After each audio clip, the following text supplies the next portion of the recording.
여러분, 한중일 위기 환율 전쟁이라 사실 한국과 중국과 일본은요 위기 때마다 환율 전쟁을 벌였습니다. 미국이 금리를 올린다 이렇게 되면요 한국과 일본과 중국이 각기 다른 처방을 했습니다. 그런데 핵심은요, 수출을 정대시키자는 거예요. 왜냐하면 세 나라가 모두 수출 중심의 국가거든요. 수출이 그만큼 덜 되면 나라 경제가 휘청휘청할 수 있으니까 거기에 대한 두려움이 굉장히 큰 거죠. 그래서 환율 전쟁이 일어날 수밖에 없는 구조입니다. 벌써 말입니다. 1차, 2차, 3차에서 두 번이 일어났고요. 지금은 3차째입니다. 1994년에 환율 전쟁이 한 번 일어났고요. 그리고 2015년에 환율 전쟁이 한 번 일어났습니다. 1차, 2차가 지나고 지금 3차 전쟁이 시작됐다. 뭐 이렇게 이야기할 수가 있습니다. 일단 환율 전쟁의 시작은요. 일본이 터뜨렸습니다. 여러분 이거 한번 보세요. 6월 28일 기준입니다. N달러 환율 지수를 보면요. 136.27달러예요. 그야말로 N저가 뭐 폭탄급이라고 이야기할 만큼 떨어졌죠. 이게 구로다 라인이라고 해서요. 일본 중앙은행의 구로다 하루이코 총재 120달러 선에서 맞겠다 이렇게 이야기했는데 제가 좀 틀렸네요. 죄송합니다. 136.27N이죠. 그죠? 달러가 아니라 N입니다. 1달러당이니까 N입니다. 죄송합니다. 제가 착각을 했습니다. 구로다 라인이라고 해서요. 120N 근처에서 왔다 갔다 하게 만드는 게 지금까지 일본의 환율 정책이었다면 지금은 확 바뀌었습니다. N저라도 뭐 이 정도 N저가 나올 수 있을까 싶을 정도로 엄청나게 떨어집니다. 136.27엔이니까 이대로 가면 140, 150엔에 대한 이야기까지 나옵니다. 오죽했으면 여러분 요즘 직장인들이요 1,000만 원을 가지고 N에 투자한답니다. 그러면 한 달에 한 30만 원? 한 달에 30만 원이 아니라 오르는 데 따라서 한 30만 원 40만 원도 벌 수 있으니까 용돈으로 짭짤하다고 이야기할 정도로 N이 싸졌습니다. 그 정도로 말입니다. 지금 N은요 그 어느 때보다 내려가고 있습니다. 여러분 이거 한번 보세요. 이게 지난 10년간의 N달러에 대한 그래프입니다. 보시는 것처럼 말입니다. 지난 10년 동안에는 제일 높죠. 지난 6월 27일 날 136.27을 기록한 것 28일 날 이게 지금 최고입니다. 뭐 이 정도면요 20년 만에 최고라고요. 20년. 제가 보여드린 것은 10년 동안을 보여드렸는데 이거보다가 월등하게 많다는 이야기죠. 이렇게 되면 여러분 N저가 된다는 거 아니에요. 슈퍼 N저가 되잖아요. 그러면 수출이 어떨까요? 수출이 잘 되겠죠. 실제로도 잘 될 겁니다. 아마 이렇게 되면. 왜냐하면 엔화가 약세니까 달러로 샀을 때 더 많은 엔화의 어떤 가격으로 환산된 제품을 나는 달러로 더 싸게 살 수 있거든요. 그러니까 수출 경쟁력이 그만큼 생기는 겁니다. 수출 경쟁력이. 이것은 어쩌면 말입니다. 일본이 장기 불황에서 탈출하려고 하는 안간힘이 아닌가 뭐 그런 생각까지 들 정도입니다. 게다가 지금 N을 이게 환율 자체 말입니다. 계속 올라가는 것을 내릴 수 있을까? 쉽지 않습니다. 지금까지 지금 아베노믹스부터 시작을 해서 전체적으로 말입니다. N 저정책을 계속 써왔잖아요. 아베노믹스가 N 저정책이니까. N 저정책을 쓰면서 기업이 수출을 많이 해서 기업이 이익을 많이 나면 낙수 효과가 있을 거다. 그래서 경기가 선순환으로 돌아간다. 이게 아베노믹스의 핵심이거든요. 그러다 보니까 N저는 앞으로도 더 될 가능성이 굉장히 큽니다. 실제적으로 말입니다. 지난 1년 반 동안을 보면 지난 1년 반 동안이에요. 지난 1년 반 동안을 보면 엔화는요. 31% 떨어졌습니다. 31%. 위안화는 2.9% 떨어졌고요. 원화는 19% 떨어졌습니다. 그러니까 엔화의 어떤 수출 경쟁력이 굉장히 커진 거죠.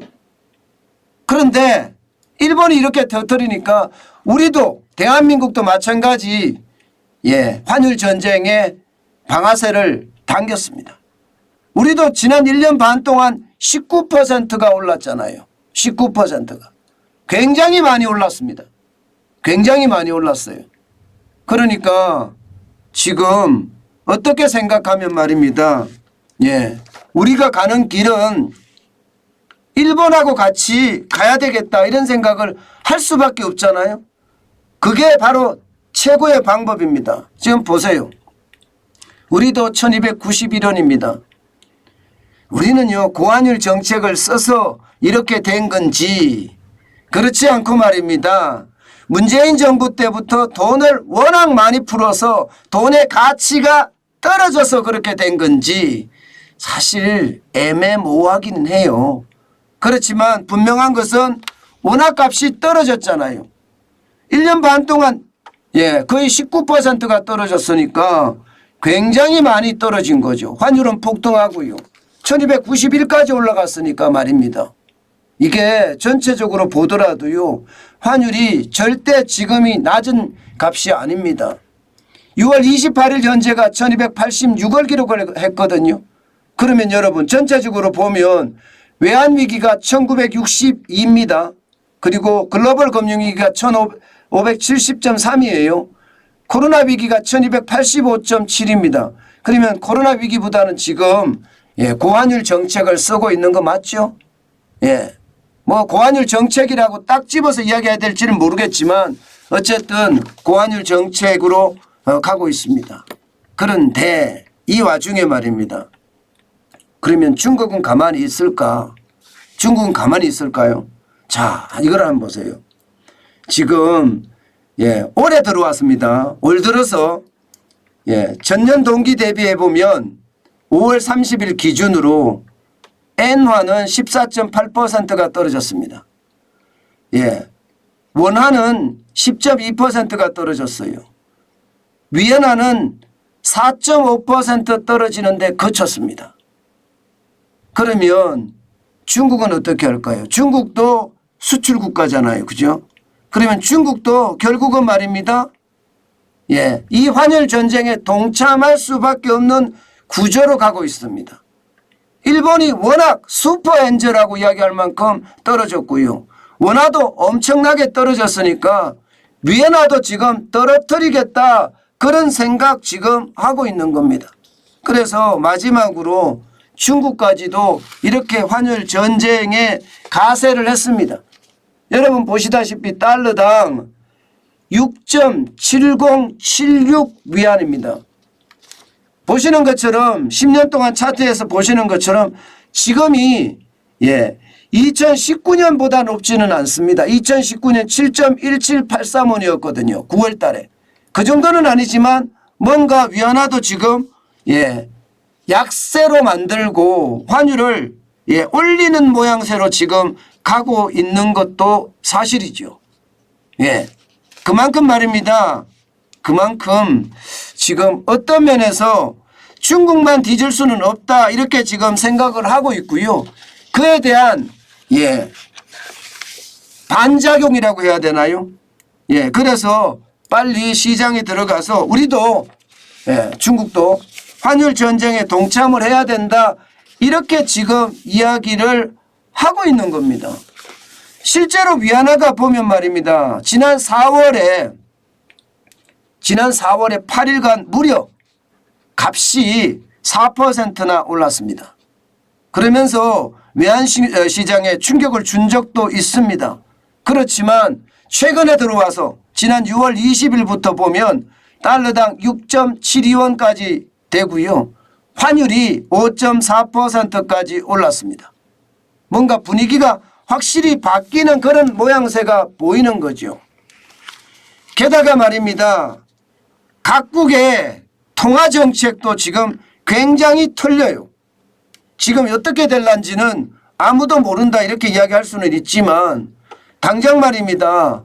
일본만 하더라도 여러분 일본은요 쉽게 말하면 돈 풀고 있어요. 금리 안 올립니다. 마이너스 금리 그대로 유지하고 있고요. 마이너스 0.1%의 금리를 2016년부터 고수했는데 지금도 유지하고 있습니다. 그러면서 오히려 말입니다. 국채를 사들여요. 시장에서.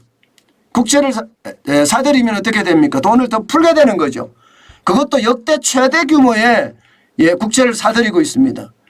예, 그만큼 돈을 자꾸 풉니다. 자꾸 풀으면 엔화의 가격은 계속 떨어지겠죠. 일본은 계속 떨어지게 만들겠다는 거예요. 지금 달러당 136엔이 아니라 140엔, 150엔까지도 뭐 떨어뜨린다는 이야기가 나올 정도로 금리 정책이 완전히 정반대로 갑니다. 우리하고는요. 중국은 어떨까요? 중국도 마찬가지입니다. 중국도 지금 금리를 계속 떨어뜨리고 있습니다. 예. 5년물 4.45%까지 대출 우대금리를 떨어뜨렸는데 5년물은 주택담보대출입니다. 1년물은 3.7까지 떨어뜨렸는데 이것은 신용대출이라고 이야기할 수 있습니다. 그러면 여기도 지금 돈 풀고 있잖아요. 게다가 지방정부에서 지금 돈을 또 그만큼 확확 뿌리고 있습니다. 게다가 중앙은행의 어떤 기준금리를 많이 낮추지는 않을지 모르지만 지급준비율이 있잖아요. 지급준비율조차도 지금 계속 내리고 있습니다. 중국은 부동산 시장이 지금 위축이 된 정도가 아니라 폭망하기 직전이거든요. 그러니까 돈을 풀어요. 그러면 위안화가 어떻게 될까요? 앞으로도 가치가 더 떨어질 수밖에 없는 구조예요. 예, 구조입니다. 그런데 대한민국은 어떨까요? 대한민국은요. 여러분 알다시피 금리 올리고 있습니다. 완전히 상반돼요. 돈을 푸는 것을 많이 중단해 간다는 뜻이에요. 돈을 푸는 것을. 지금 금리가 1.75%잖아요. 미국이 올리는 대로 계속 따라 올라가겠다. 이게 지금 대한민국의 정책이거든요. 자, 그러면 이 와중에 한중일의 지금 환율 전쟁은요. 굉장히 복잡한 양상으로 가고 있지요. 실제로도 그렇게 가고 있습니다. 예. 일본과 중국은요. 한쪽에서는 금리를 동결시키고 또 다른 한쪽 중국은 금리를 내리고 돈을 푸는 것은 똑같이 돈을 지금 풀고 있는 상태. 예. 그런 상태란 말입니다. 우리는 반대잖아요. 금리는 올립니다. 금리는 올리는데 돈을 안 푸느냐 이거는 또 아니에요. 돈은 풀어요. 예. 사실 재정이 굉장히 많이 들어가잖아요. 1차 추경만 하더라도 16조 9천억 원이고요. 2차 추경은 62조예요. 올해 본예산은 작년 본예산의 558조보다는 거의 50조가량이 많은 607조 7천억 원이거든요. 그러니까 재정은 풀고 있다는 거예요.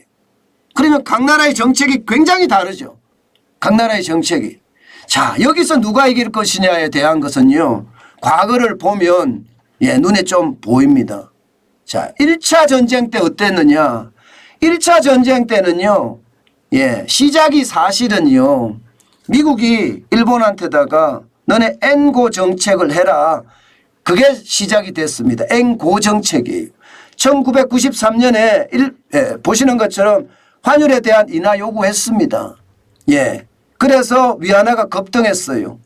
그 이후로 환율도 계속 꾸준히 상승했고요. 우리나라는 어떻게 됐을까요? 왜? 원달러 환율은 낮게 유지가 됐습니다. 그러면서 말입니다. 우리는 외환위기라는 걸 맞았어요. 쉽게 말하면 미국이 금리를 올리니까 우리도 금리를 올리고 시장 전체의 어떤 분위기 환율 안정세로 가져갔고요. 반면에 지금 일본이나 중국은요. 반대로 가져간 거예요. 돈을 풀면서 환율을 급등시키는 방법이에요. 그러면서 저기 1994년에 멕시코의 위기가 터졌죠. 데킬라 위기라고 터졌습니다. 그것이 동아시아로 몰려옵니다. 동아시아로. 일단 남동아시아 태국을 거쳐서 대한민국까지 오게 되는데 대한민국에 왔을 때는 1997년 외환위기로 우리나라에 터집니다. 외환위기로. 그런데 그 당시의 정책 자체가 한중일이 완전히 달랐습니다. 한국은 기본적으로 원 환율을 낮게 유지했고요. 나머지 중국이나 일본은 굉장히 높게 유지했습니다. 쉽게 말하면 수출 경쟁력을 계속 살려갔던 거죠. 그죠? 그래서 사실은 우리한테는 위기가 왔던 것은 아닌가 이런 전망 해봅니다. 그래서인지 말입니다. 2차 환율 전쟁 2012년에 환율 전쟁이 또 터지게 되는데 이게 일본이 여기도 시작을 합니다. 아베노믹스로 돈 엄청나게 풀어제낍니다. 그러면서 N달러 환율이 올라가게 만들어요. 그게 아베노믹스의 핵심이었거든요. 그러면서 중국도 환율을 올렸습니다. 그 당시에 우리는요. 이명박 대통령이 어떻게 대응을 했느냐. 그 당시 강만수 경제부총리였었는데요. 쉽게 말하면 같이 올렸습니다. 우리도 고환율 정책으로 가버렸어요. 우리도 고환율 정책으로 가니까 이게 생각했던 것보다가 쉽게 넘길 수가 있었다 이렇게 이야기를 합니다. 쉽게 넘길 수가 있었다. 결국 말입니다. 결국은 환율 정책이 1차 환율 전쟁에서는 상반되게 감으로 해서 우리에게 수출 경쟁력이 떨어져서 전체적으로 우리의 외환 위기를 맞았다. 반면에 2차 환율 전쟁에서는 일본과 중국이 고환율로 가져가니까 우리도 고환율로 가져갔다. 이게 넘을 수 있었던 비결이다. 뭐 이렇게 이야기할 수 있는 거거든요. 그러면 3차는요. 3차는 지금 시작입니다. 3차는 지금 시작인데 일단 일본이 시작을 했어요. 코로나 사태가 터지면서 일본이 어떻게 하든 경기를 올리고자 엔저, 지금은 슈퍼 엔저 정책까지 쓰고 있죠. 엔저 정책을 쓰면서 한국도 따라서 환율을 올리고 있고요. 그만큼 올라가는 거죠. 중국도 지금 동참을 하고 있으니 이 전쟁은 어떻게 끝날지 진짜 아무도 모르지만 분명한 것은 여러분 시장을 읽을 수 있다면 이 전쟁은요 결국 원달러 환율이 당분간 내리지 않는다. 원달러 환율이 당분간 내리지 않는다. 이런 얘기가 되는 거예요. 지금 제닛 옐린 재무장관이 7월 19일부터 7월 20일까지 한국을 방문한다고 합니다.